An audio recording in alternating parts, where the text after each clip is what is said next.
The inconceivable has happened. Floods have inundated the Eifel region. Help! We're drowning here. Can anyone hear us? We need help. We need heavy equipment. People have been uprooted.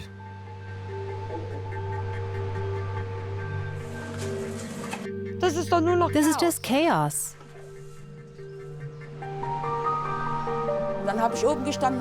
And then I stood up there and watched as my entire life disappeared within half an hour.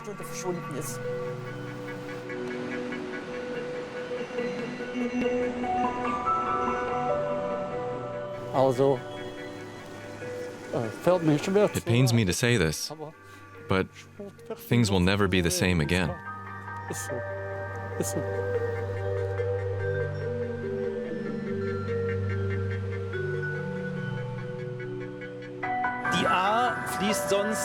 The Ahr normally flows through this small valley as a small river. Seeing it from up here, you understand how this valley can flood very quickly when there's such extremely heavy rainfall. Here, where the Ahr loops and curves, it's effectively flooded entire villages. The disaster is worse than anyone could imagine. It's the morning after the flood in the small village of Schuld on the Ahr. Schuld has over a 1,000-year history and has survived several wars.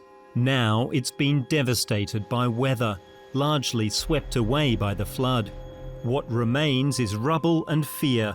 Many residents are deeply shaken, including those who've experienced a lot in their lives. I've lived here for 80 years, and I've never seen anything like this. Small floods, sure, but nothing this extreme. The entire village is in a state of shock. Houses have been destroyed, cars washed away. In this municipality of just under 700 residents, the fire department has been working around the clock. The rescue workers are doing all they can, but the situation is worse than anything they've seen before. Really terrible. I've been with the fire department for 50 years. We often get floods, but nothing this bad. The Ahr has swept away anything that stood in its path. The river, which is normally less than a metre deep here, swelled to a monstrous depth of almost 8 metres. Residents barely had time to react.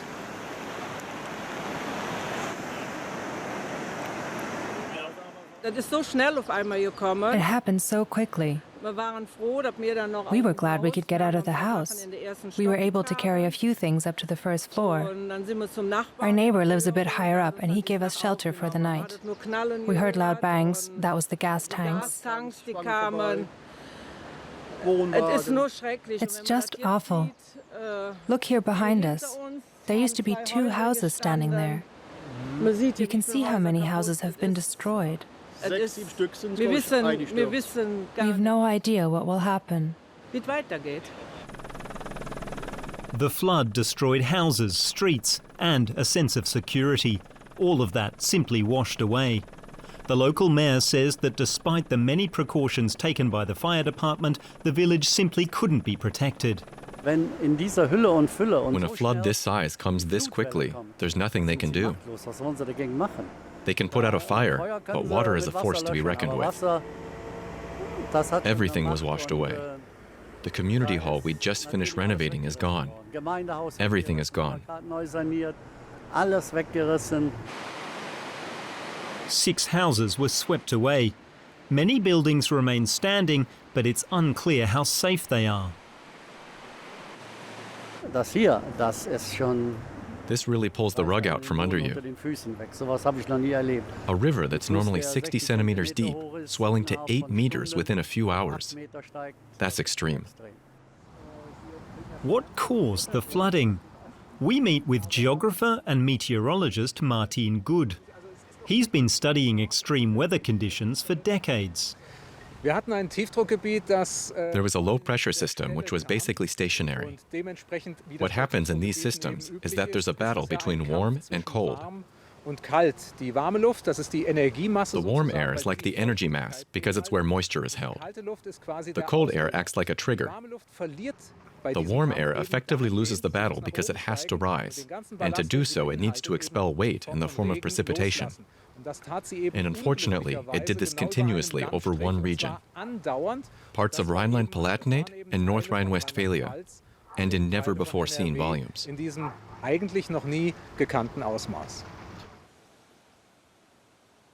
A few kilometres downriver lies the town of Insul.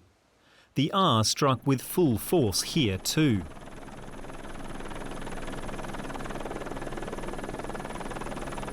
A stone bridge is gone. It couldn't withstand the current.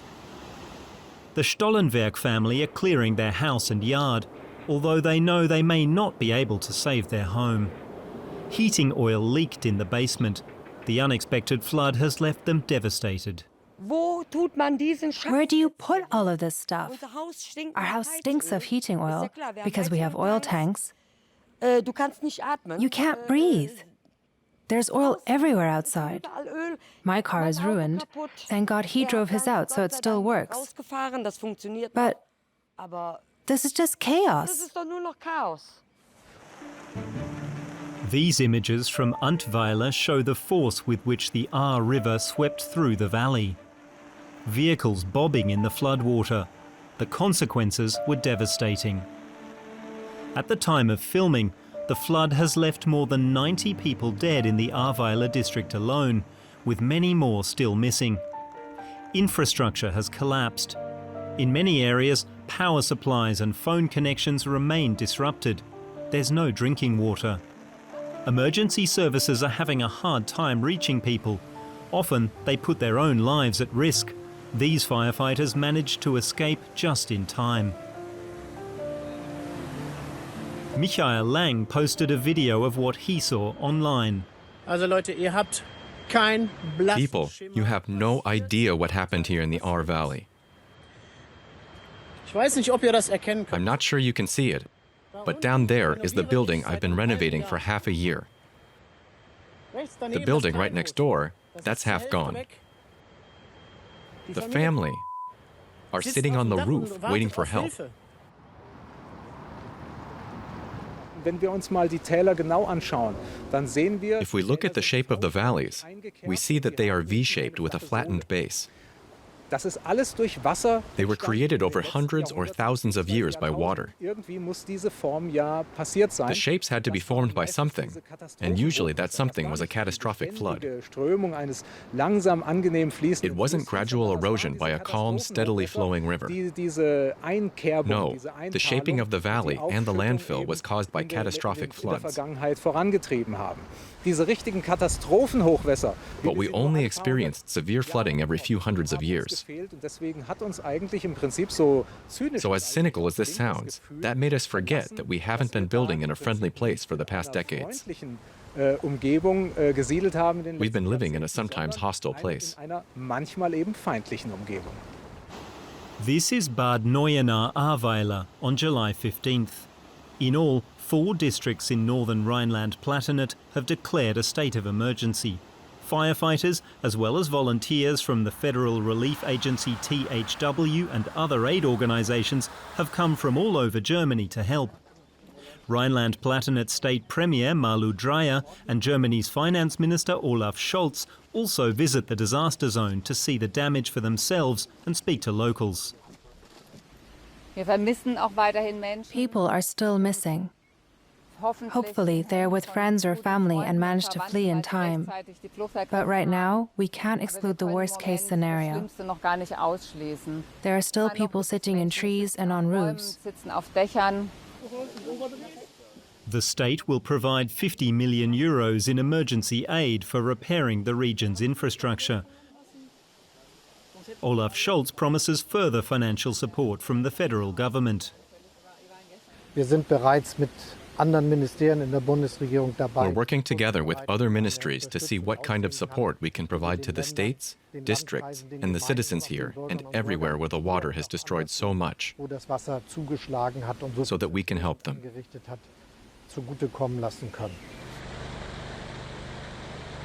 It may be possible to fix the destruction with money, but Martin Good wants to see politicians finally change course when it comes to climate change. If I had one wish from everyone in politics, from all the decision makers, then I'd go onto the bridge of a tanker and press the emergency brake as hard as I could. Because even if we got down to zero straight away, it would take decades for the ship to actually stop. While the tanker moves relentlessly forward, streets remain underwater, like here in the town of Mayen in the Eifel region the day after the flood began. 160 litres of rain per square metre fell here. Some are slowly daring to leave their houses again, others are still trapped inside. The river Netter swelled to a dangerous current. It happened so fast that escaping the floodwater was impossible. We were pumping water in the basement when there was a bang and a wave of water crashed in through the windows. All we could do was run upstairs. Within 20 minutes, the basement was full. It was a terrible experience. All the heaters, everything stored here is ruined. No one expected this, that it would be this high. We tried to put sandbags out front to protect the house from high water levels, but it was useless. More than 300 firefighters and other helpers have been working all day just to gain control of the situation. Gradually, they're able to access the flooded streets with boats and heavy vehicles and bring people to safety.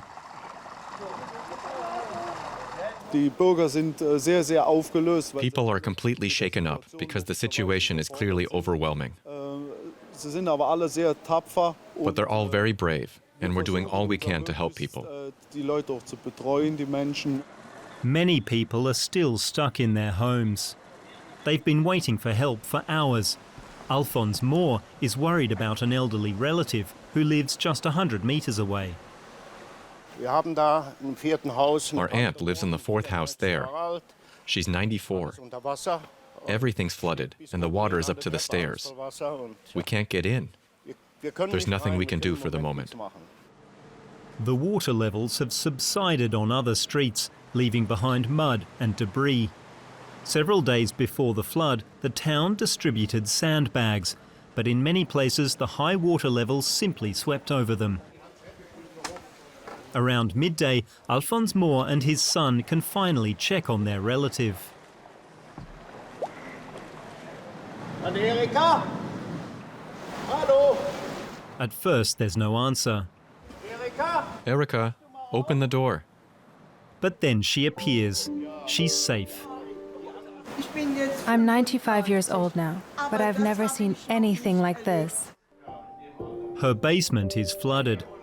The elderly woman won't be able to deal with things alone, and even with the help of her family, the damage is overwhelming. It's going to be a late one. That's if we even manage to get it all out by tonight. Fortunately, no one in Mayen was injured or lost their life, but the damage will take a long time to repair. Es gibt viel mehr Werte, die kaputt gehen können. Ein Gewitter von früher hätte früher, sagen wir mal, there are many more things of value that can be damaged. A storm in years gone by would have flooded a hollow path. Now, a storm with the same intensity floods a new residential area. So every flood is slightly more expensive for insurers than the ones that came before. And if we accept that the floods themselves are getting bigger and more intensive, then to put it bluntly, the insurers must prepare for the worst.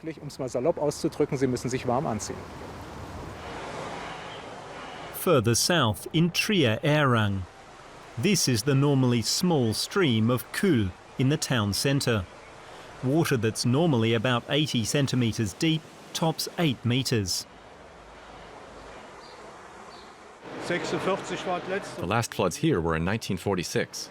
The water entered the houses. But that hasn't happened since then. You're staying? We'll go upstairs. We're checking to see if the car's still there. We'll see. Some still aren't too worried, but the fire department is already evacuating people. I'm getting goosebumps. It's flowing so fast. In minutes, the power went out and the water rose. It's terrifying. Close everything up. The situation's getting worse, but some still don't want to leave. If you stay here and later you can't get out and you need help, there might not be anyone to help you. She's recently been vaccinated, so she's unwell. And my father is severely disabled. I was 4 or 5 years old the last time this happened. The water came right up to the street, and thank God no further. Back then I prayed with my aunts. That's the way we do things here in the village. And it turned out okay. I just hope we'll be saved again this time by being a few centimeters higher up. Suddenly things get hectic. We need wheelchairs in the senior care home. In the early afternoon, 100 people from Trier-Errang's hospital have to be evacuated, including patients fresh from surgery. There's a risk of explosions.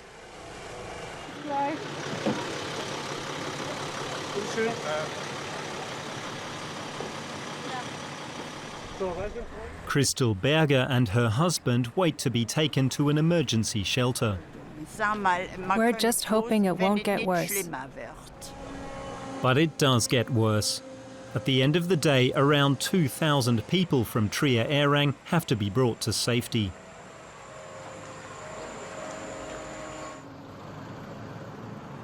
Urzig on the River Mosel. Floods are nothing new for the residents here. At the Justins Schmidtges winery, everything that can be kept dry is being moved. Many of the cellars will probably flood. The River Mosel is on the rise once again.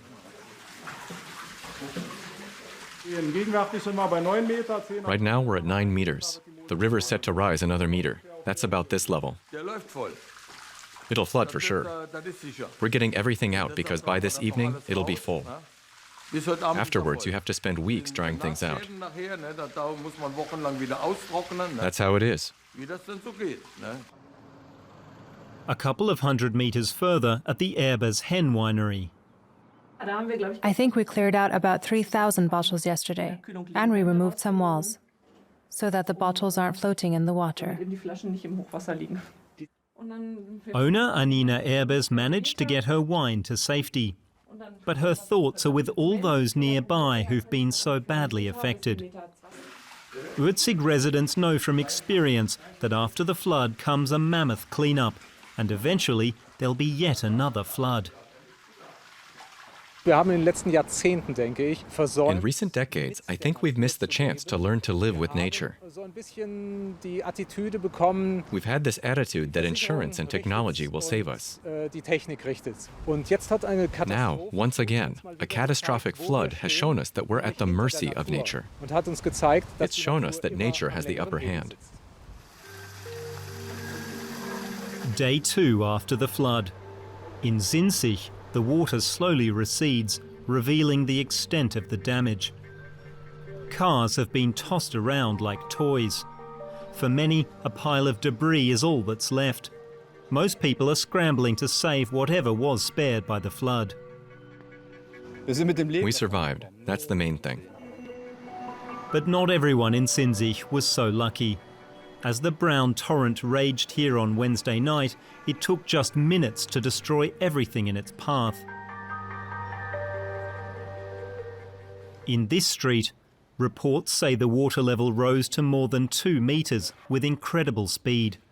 Many had already fled their homes, but some residents simply had no chance.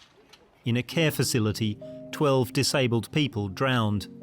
Neighbours heard the cries for help coming from behind windows and doors. They called. We're drowning here. Can anyone hear us? We called back. It's unbelievable. We called the fire department, so they knew. They probably tried too, but the water came so quickly. Administrators say the water flooded the ground floor with such force that the victims had no chance to escape. Carers tried to get the disabled people out of their rooms and to safety, but in vain. The deaths have left other residents speechless. They're our neighbors. There was nothing they could do. They had to wait until the water receded before they could open the doors. By that stage, it was obvious what they would find. Here in Sinzig alone, the flood claimed 14 lives. In the small village of Schuld, too, receding waters lay bare the destruction. This bridge was completely inundated.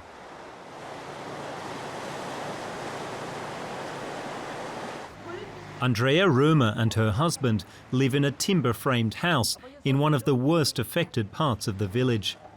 She managed to escape the deadly flood at the last moment. I went in and got my animals. I couldn't open the door anymore because the water was too high, so I took the animals and went out the kitchen window. That was it. And then I stood up there and watched as my entire life disappeared within half an hour. Andrea Römer is exhausted, but somehow she manages to keep going. Getting water or food means walking up the hill to the church. Cell phones and landlines still aren't working. You can't get in touch with relatives without driving up the hill to Neuenahr-Ahrweiler. We're helping each other out, giving each other numbers to call. But you can't even send a WhatsApp message. Nothing works. The Römers have lived in the house for 27 years. But will they be able to return? Probably not. You can see the timber frame house is gone. I don't know how bad it is, but there are some serious cracks here.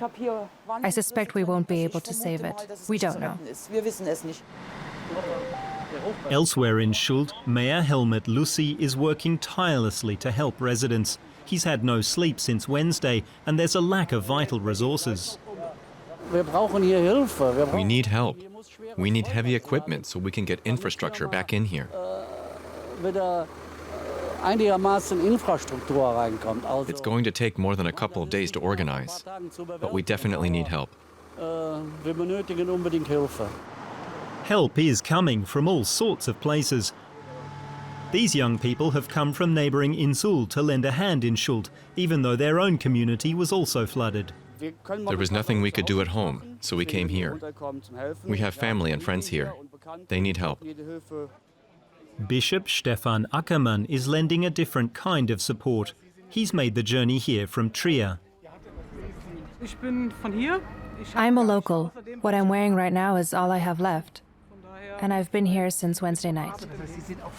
You're from Schuld? Yes. A church helper? Yes. So you weren't home when it happened?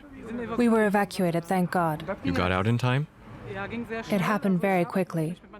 My mother and I were up to our necks in water. But we're alive, and that's the main thing. Suddenly, a loud noise and a dramatic sight. The army is on the scene with a tank capable of tackling the difficult terrain to help with cleanup efforts.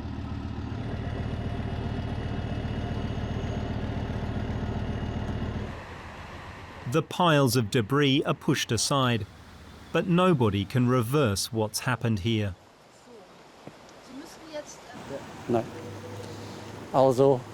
It pains me to say this, but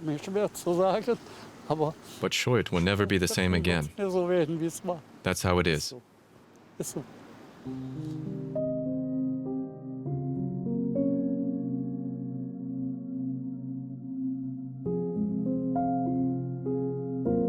Across the country, people are eager to help.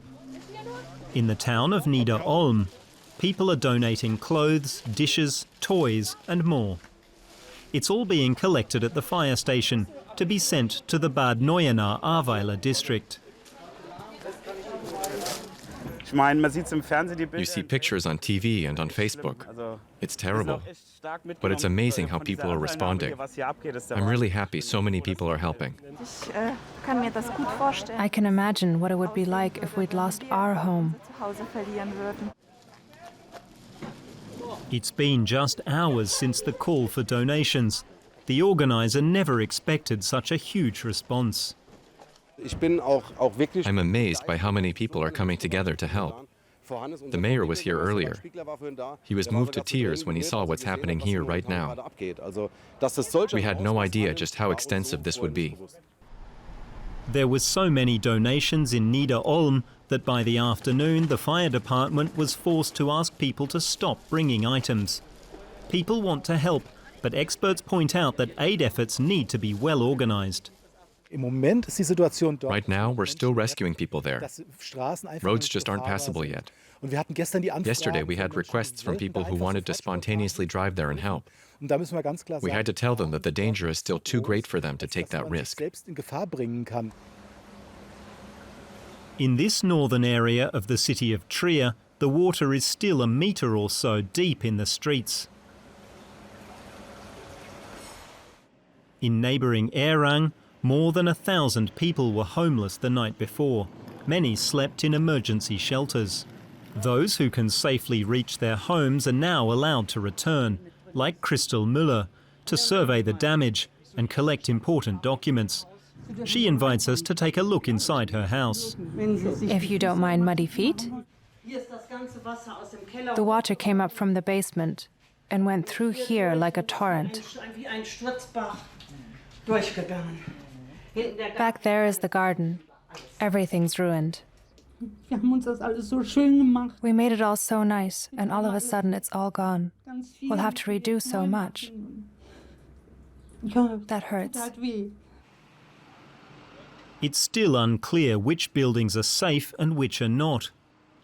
There remains a deep sense of shock here in Erang 2 days after the flood. It all happened so fast. The water came down the street so fast. We only had 4 or 5 minutes. We couldn't take anything with us. I was just glad to get out with my kids. More than 90 people have lost their lives in the Ahr Valley alone. That number could rise. Survivors in the affected regions will never forget the sheer force of the floods. Ich würde mir wünschen, dass jeder auf der Welt, I hope everyone in the world, especially those with political influence, have now heeded this warning and no longer deny or minimize the consequences of human-made climate change.